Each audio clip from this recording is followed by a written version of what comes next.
Hi, everybody. Welcome back to the Aries God Archetype, the Fierce Protector, Sacred Masculine class. Today's recording is going to be very different than what you're used to. And that's because the actual recording of this class was deleted off of the Zoom cloud. What I can tell you is that I did not delete it, although Zoom claims that I deleted it and within a minute later emptied the trash. And even though it's a cloud, they have no backup recording of the class. And while I did not tell them what the name of the recording was, when they responded to my customer service inquiry, they were able to inform me that my Mars Resurrection Point class had been deleted. So I'm not really sure how they knew the name of the recording, but they have no access to a backup of the recording. And I assure you, I did not delete it. What I can tell you is I suspect some nefarious overreach by whoever's monitoring what's going on, made a decision to delete it because unfortunately, the content of the class is actually one of the best classes that I feel Maureen and I have done together on this sacred masculine journey. And you'll see as I go through the slides that we got into some very deep and very juicy discussions. I'm not going to repeat all of that discussion for you here. My purpose is basically to record the slides. I'll speak to some of the information on the slides just to have something to put up and mark the fact that the class did happen, just to provide you with some information about what we discussed during the class.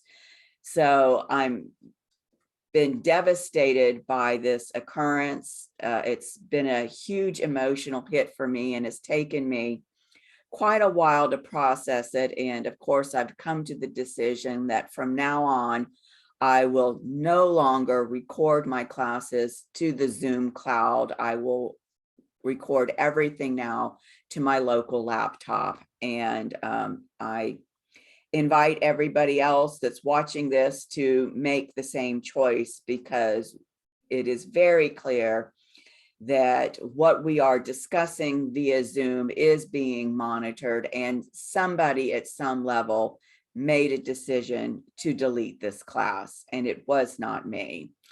So let me go back to the slides here, and I will move past the first few slides. The agenda, you can pause and look through that. Our grounding and spiritual fortification that we do at the beginning of each class, and of course our invocation that we do at the beginning of each class. So we go into the October creative energies. Now, if you saw the Sacred Feminine class that was on the sixth gate, the gate of perception, it included the October creative energies in that class as well. However, you'll notice that everything highlighted here is specific to the sacred masculine, to what's going on with Mars, and was not included in that sacred feminine class. Maureen and I spent a great deal of time talking about this Plutonian initiation. And the big takeaway, I would say, from that discussion is that when you experience any type of Pluto initiation, it has to do with soul recovery. We know that the work of shamans is to oftentimes travel into other planes to help us do soul recovery processes, pieces of our soul that we have either had ripped away from us through trauma, or that we have given up through rejection of whatever, belief process that has caused us to reject that part of ourself. And so part of, or the big part about a Pluto initiation is to recover those soul pieces that have been lost throughout our incarnation, because as we recover those soul pieces, we become more empowered. And Pluto is definitely a planet that has to do with self-empowerment. Are you giving your power away, or are you standing in your power? So that was the big thing that we discussed on this slide. We did go back. I was interested in doing some more research, because at this stage, Mars is in the underworld, and I wanted to look into Daniel Jamario's work about that phase. And while we did speak to the secrets and wounds of men, because obviously Mars is related to the sacred masculine, but it's not just men. It's, all of us carry an inner masculine and an inner feminine. And so for women, we too, our inner masculine too, can carry these wounds.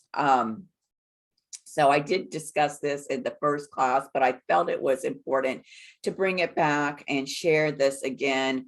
The big one, of course, being their relationship to the feminine and to their mother, and a lot of that being governed by fear. The entire patriarchal movement that has been going on, some say as many as 50,000 years, is steeped in the fear that the masculine, and that's the perverted masculine, not the sacred masculine, that the perverted masculine energy had towards the power of women. And so, the power of women is very different than the power of men, and they work together, and not one is submissive to the other, should not be submissive to the other. They each have their own unique kind of power. Yang energy being very different than yin energy automatically tells you that the power of the masculine is going to be very different than the power of the feminine. And yet the perverted masculine energy that became patriarchy had a great fear of the power of the feminine. And of course, that fear then does govern their relationship to the feminine, and specifically to their mothers. All of these secrets and wounds that Daniel Jamario speaks to in his material has come from this book here, written by James Hollis, Under Saturn's Shadow, the Wounding and Healing of Men. I have not read this book. I'm inclined to purchase it just to see what it has to say. But already I will admit freely, I am predisposed to having resistance to this material because of its association with the energies of Saturn. And I've long said in my work that Saturn as a planet is a patriarchal usurpation of a feminine energy known as Saturnia, the goddess of sovereignty, the goddess of Capricorn energies, as the goddess of sovereignty. And so if you haven't read this book, it might be interesting for you. I'm going to read it just to be aware of what the information has to say. Just because somebody puts something out there you don't have to agree with it. It may resonate, it may not. We all have different experiences. But I do want to, again, underscore that each of us has an inner masculine, and all of us have an inner masculine that has been impacted by the secrets and wounds that men claim for themselves. The big piece here is related to the silencing of women that came about as a result of the patriarchal fear towards women's power. And at the time that I was putting the slides together for this class, synchronistically, I happened to watch on YouTube, and the links are down here for the resource page, so you can pause this and pick up the links. I will also include the links in the description area when I post this recording. One of the recordings has to do with Kate Clifford Larson, who is the author of this book, Rosemary, the Hidden Kennedy Daughter. And she's being interviewed by Eileen McNamara, who herself did a piece at the JFK Library when she published her book, Eunice, the Kennedy Who Changed the World. So Maureen and I had a fascinating conversation about these two Kennedy women and the dynamics of the Kennedy family. One of the startling statistics that Kate Clifford Larson speaks to in her discussion on Rosemary is that 60 to 80% of the people who received lobotomies at that time, so we're talking 1940s, 1950s, were women. And that is because women did not have the right to say no. Their fathers, their husbands, their brothers could have them lobotomized against their will.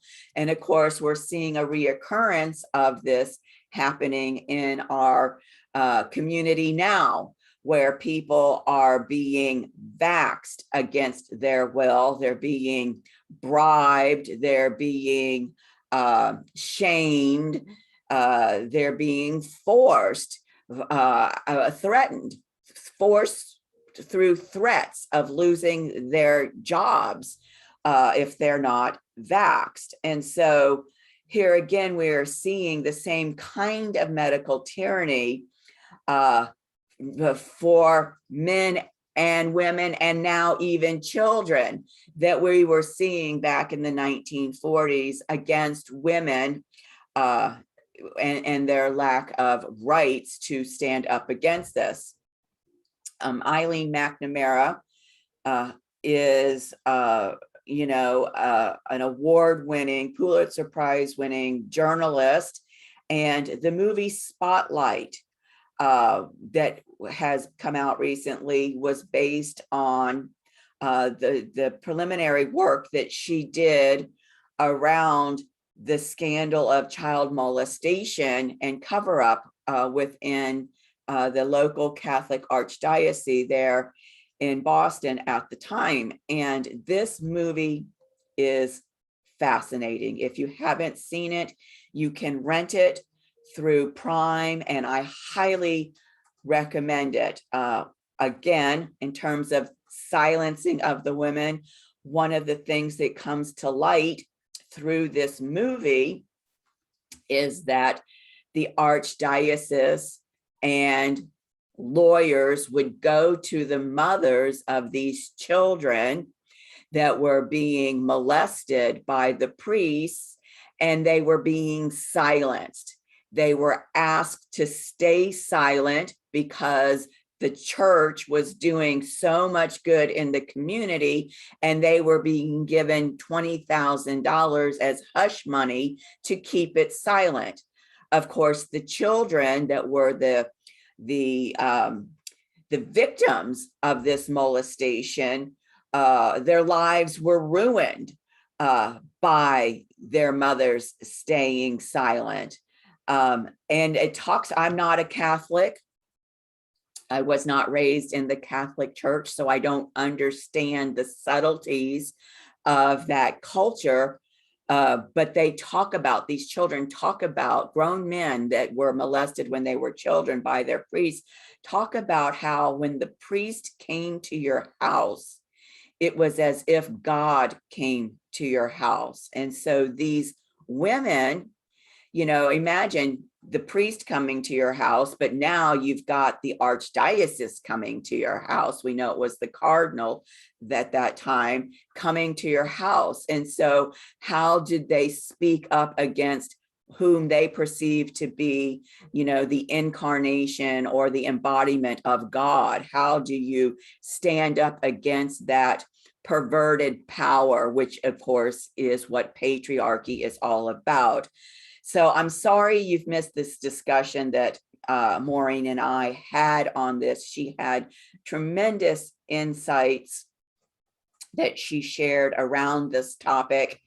She did make reference to the movie One Flew Over the Cuckoo's Nest, which is also based on a character that was lobotomized.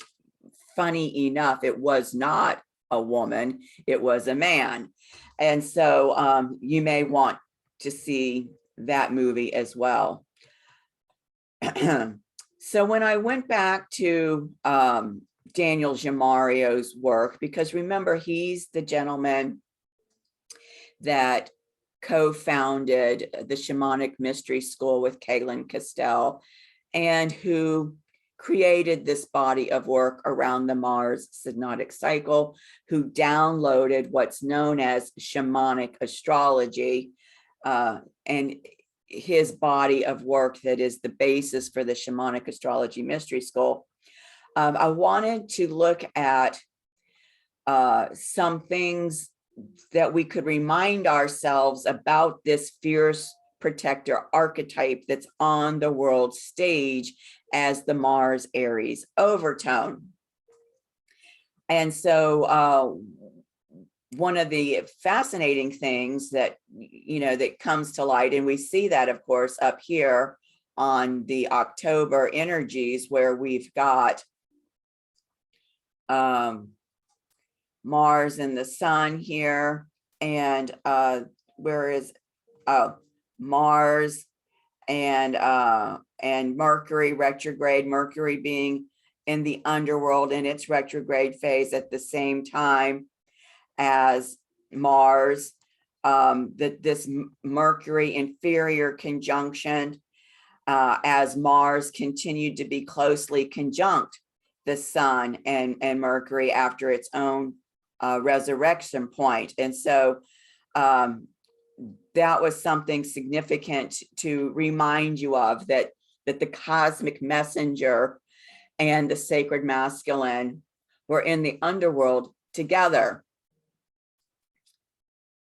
So there's a lot about, as I said, at the throat chakra gate for the sacred feminine, about this energy of the silencing of women, silencing their voice, stripping them of their voice, that's being transmuted, right, through the cosmic messenger who is, you know, our voice, and through the sacred masculine Mars while in the underworld.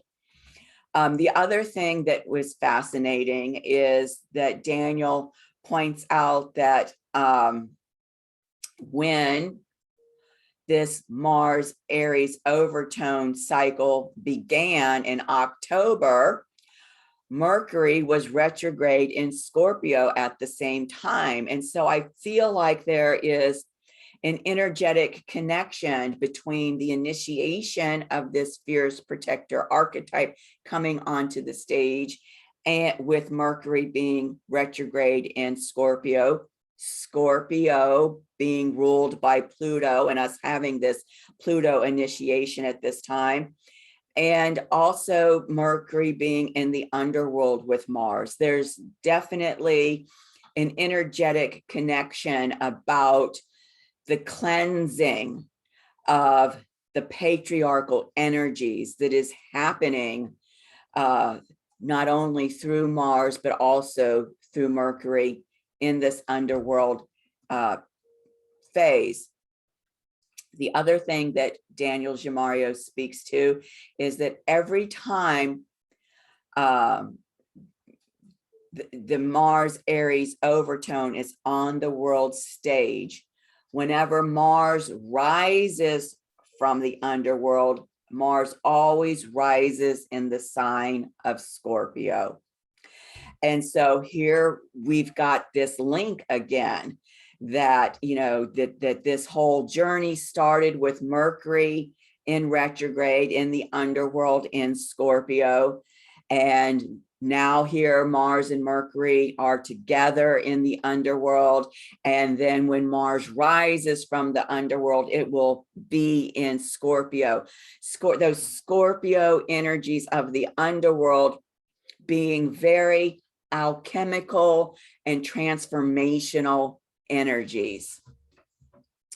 So these are some other things that I included in my first class to remind us about this fierce protector archetype that you can pause and dig into. But those are the ones that I wanted to speak to for you.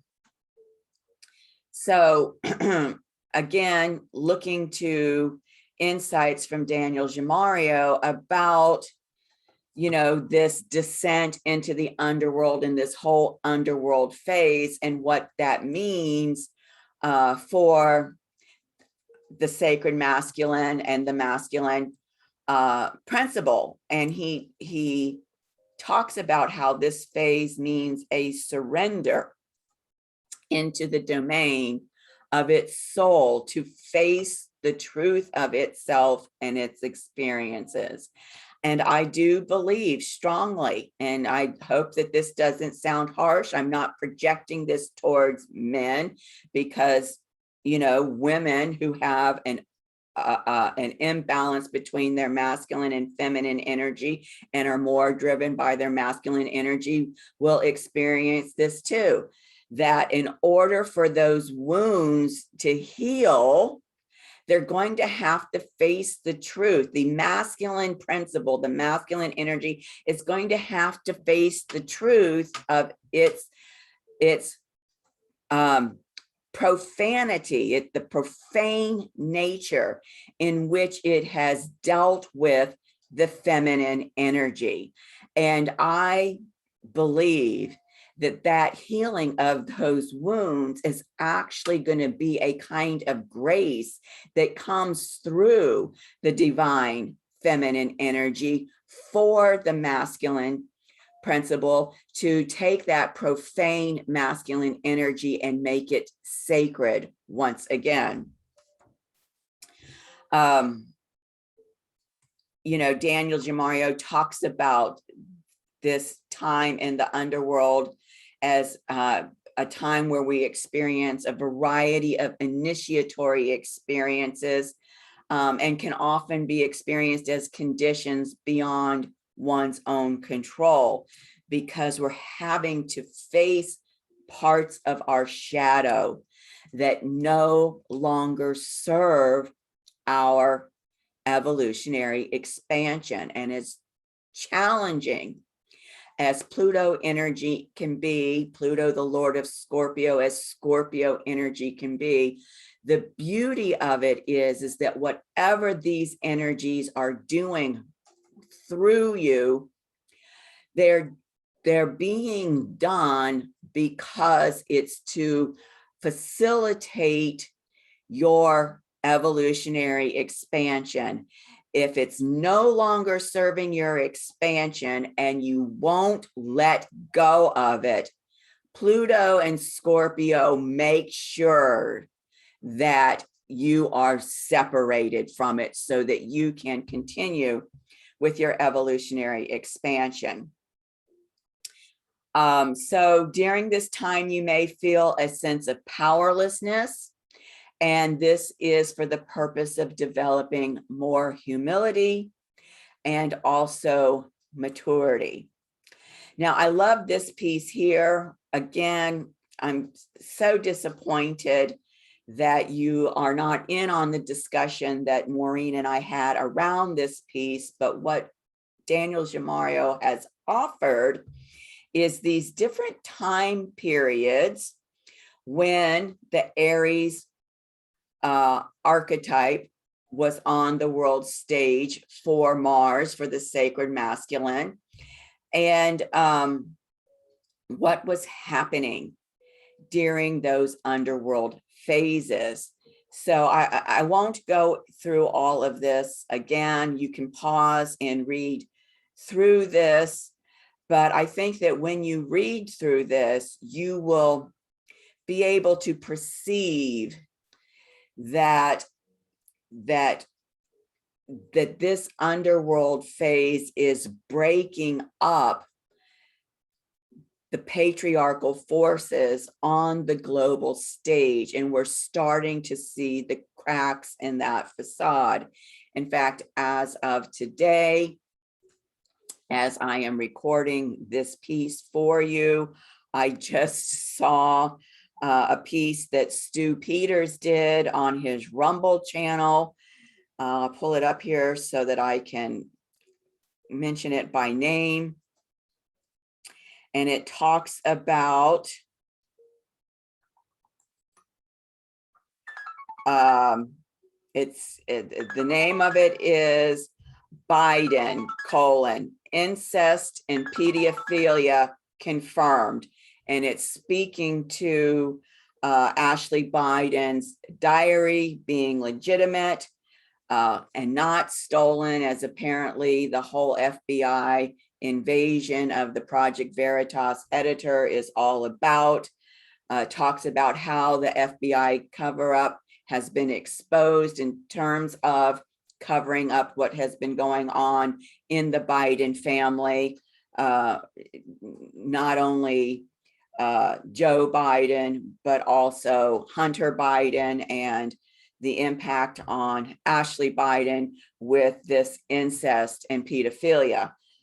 So you may want to go to Stu Peters' channel on Rumble to read that. But this is, we're still in this underworld period. This is an example, a prime example of how the face of patriarchy is starting to crumble, and these horrific, profane things that have been done in the name of patriarchy are starting to be exposed.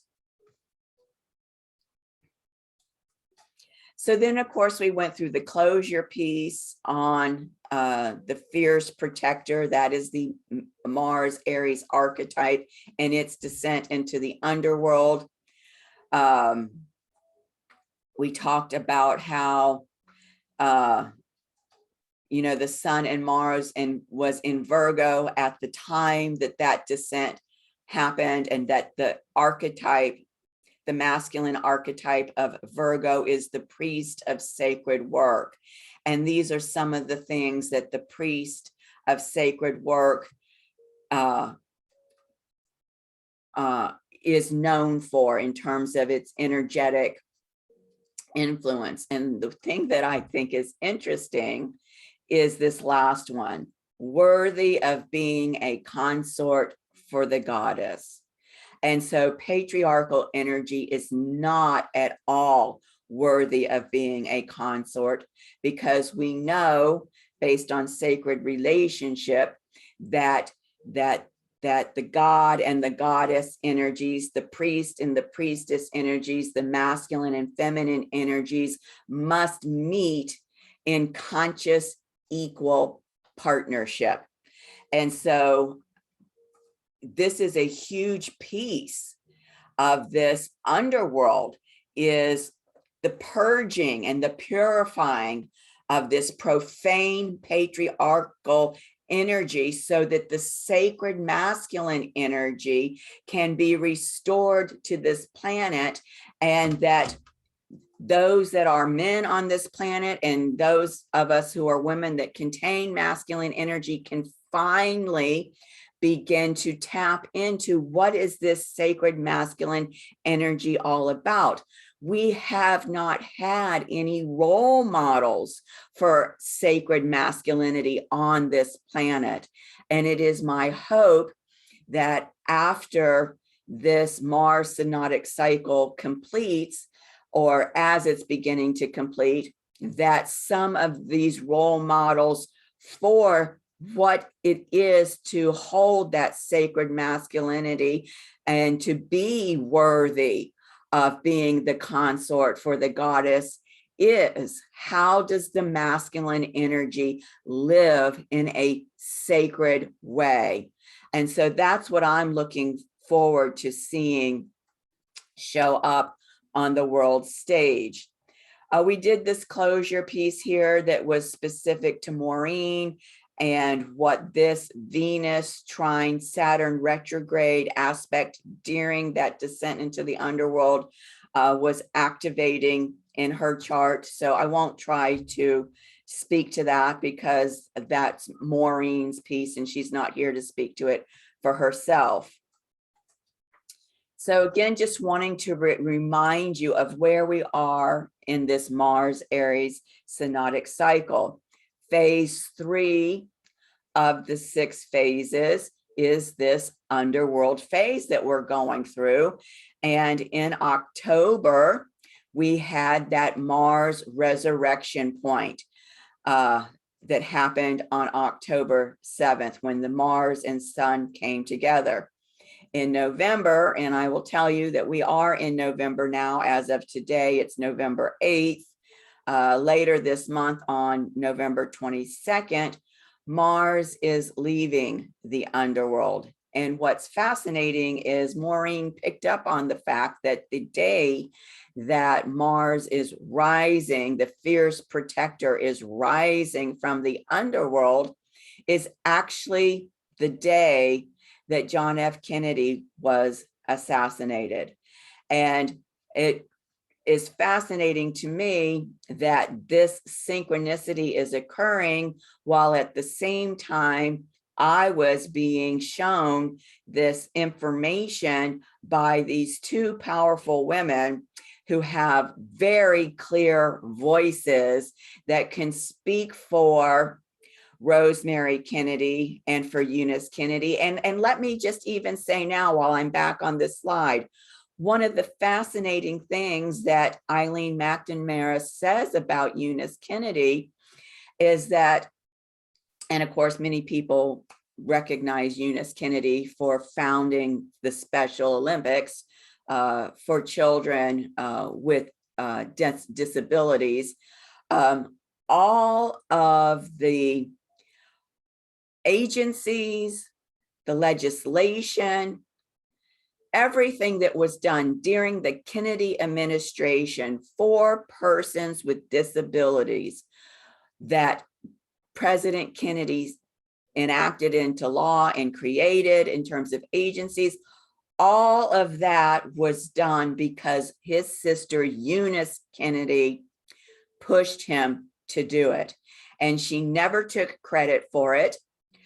He has been given the credit for all of that. And what was fascinating is after I saw Eileen McNamara speak on her book, Eunice, the Kennedy Who Changed the World, I then saw a clip of Eunice Kennedy at the JFK Library, and she herself standing at the podium as an elder woman, praising her brother, President John Kennedy, for all of the legislation and agencies that were created to support persons with disabilities, even at that late stage of her life, not claiming the credit of having pushed him to make that stuff happen. So it's fascinating that I was that this information about Rosemary and about Eunice was brought into my sphere of awareness through the JFK Library channel on YouTube, and that the sacred masculine, the fierce protector archetype, who, if you will remember, I even pointed to in our very first class, I pointed to the Kennedy brothers, John Kennedy, Bobby Kennedy, and Ted Kennedy's, as being embodiments of that fierce protector energy. That the rise of the sacred masculine from the underworld is actually happening on the date of John F. Kennedy's assassination. And so, you know, there's something there energetically. Could the Kennedys boys, could the Kennedy brothers have been models for that sacred masculine energy if they had been able to live full lives on the world stage? We'll never know. But hearkening back to that as Mars leaves the underworld again, I think is a foreshadowing that somehow, some way, man or woman, because we all carry the masculine energy within us, somebody's going to rise to the world stage to model what that sacred masculine energy is all about. So that's where we are here in the Mars Aries Synodic Cycle. Now, this class is about the fierce protector's resurrection point that, as I said, happened on October 7th. So this is, while I'm recording this now on November 8th, this is actually the October class for the Sacred Masculine series. We talked about how Mars was standing with the sun, which is the source of life, in Libra, and what the archetypes of the Libra masculine energy is. And so I will go back here just to show this to you. We've got here the good partner, the beloved, and the diplomat. And so these are some archetypes that embody that sacred masculine energy here. And I point to the myth of Osiris as being very relevant for this resurrection point. And here are some highlights of that myth. You can read more about that myth here. But of course, the point being that Osiris is killed by his brother, and Isis goes to reascend. And when his brother kills him, he flings the pieces of his body throughout the length and breadth of Egypt. And then Isis goes and she collects all the pieces and she reassembles them, and she breathes the breath of life into his body to resurrect him. And then they are together again. And from that, she gives birth to her child Horus, who is seen with the hawk face here. So this myth, I believe, ties in to this resurrection point. So here we are. We've discussed in the previous Sacred Masculine class how the hero's journey, that as a template, as a myth for this sacred masculine journey that we are experiencing now, has fallen away, and that the template to replace it is that the sacred masculine journey is joining the ascension journey of the sacred feminine, which is the phase that we're in now for the Venus Synodic Cycle, the Gemini goddess evening star phase, which is the third phase of the 4 phases of the sacred feminine journey, is where we are now. It is an ascension journey. And we see here that the sacred masculine, as the Christ consciousness, Christed energies are joining the sacred feminine, Sophia, the beloved, this sacred partner of Christ, the Sophia consciousness in its ascension journey. And so we see here that at this resurrection point, that what has happened is that actually the resurrection point happened on October 7th, 2 days prior to this third eye chakra activation. And so it happened while we were still within the window of this gate of communication, 2 days before the gate of perception. And so we see this here as the sun aspect of Christ rising again from the underworld, from the dead, rising again. So these are the aspects that happened at that point. We see here that this Mercury Sun conjunction, this inferior conjunction, which is a very alchemical, very potent time of transformation, is encoded in this resurrection point. And if you're not familiar with that, I encourage you to go back and look at the video I did on the introduction to the Cosmic Messenger. I will include a link to that below this as well. But everything in here speaks to, this opposition of Yeshua and Pluto. Yeshua representing the embodiment of the Christ energies, across from Pluto in Cancer and Capricorn, attuning us, calibrating us for being able to feel the empowerment of what our inner Christ self feels like to be embodied within us.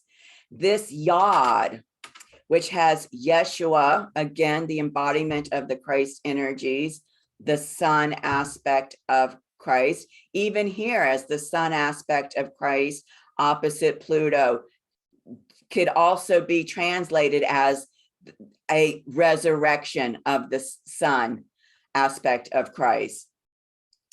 Is at the base, here he is at the base of this Yod with Asmodeus, who, remember, Asmodeus as the daimon is pointing to us, lights the way to those dark places within us that are ready to be healed and brought back into wholeness. And the apex of that Yod is Jupiter retrograde, the cosmic guru in Aquarius. So here we are learning how to take our multi-dimensional self and bring it in sacred service to the goddess, Asmodeus in Virgo, sacred service to the goddess, to heal the wounds that prevent us from embodying more of our Christed self that is a part of our multi-dimensional self, those Aquarian energies, and is being amplified by the cosmic guru Jupiter. So here we have down here a T-square, Osiris retrograde, Uranus retrograde, pulling us inward. Osiris as the cosmic Christ, Uranus as that awakening liberator, standing across the sky from the moon, the divine mother, and Magdalene, the embodiment of the Sophia consciousness, and making that T-square to Saturn retrograde in Aquarius. And so birthing, Saturn energy is the cosmic gateway for all that is in the non-physical world to come through, be birthed through, and made physical and tangible. And so birthing through us as the emergence of the Sophia consciousness through us, this second coming of Christ that will be liberating us. And then we see that we have the North Node opposite Venus in Gemini and Sagittarius, and Isis as cosmic Sophia, and Hercules, right? The insurmountable challenge standing across the sky from Merlin at the mastery point of Sagittarius. The 29th degree of any astrological sign is a mastery point of spiritual truth. And what's fascinating is you did miss, of course, that Maureen and I discussed that while we know Merlin as a character in the Arthur myth, that it has become clear that Merlin is not only a character, but is also a title, and is also a kind of consciousness in terms of a level of proficiency, mastery of alchemy. And so we see here that this fine tuning, this calibration that's taking place between this mastery consciousness of alchemy and the cosmic Sophia is facilitating humanity in overcoming the insurmountable challenge of having the thought, Gemini, that it is blasphemous to consider ourselves to be divine beings. And we are. How can you say that we are sons and daughters of God / goddess and understand that God / goddess is divine, but you yourself is not divine? That's like saying my children are not human. They must be puppies and kitties and little lambs because they can't possibly be human if they were birthed from me. It's the same type of concept. So these limiting belief systems that are being calibrated so that we can know the spiritual truth of who we are. We're being alchemized by this Merlin consciousness to know the truth of who we are as divine beings. And with this North Node opposition to Venus in the same signs, it's time.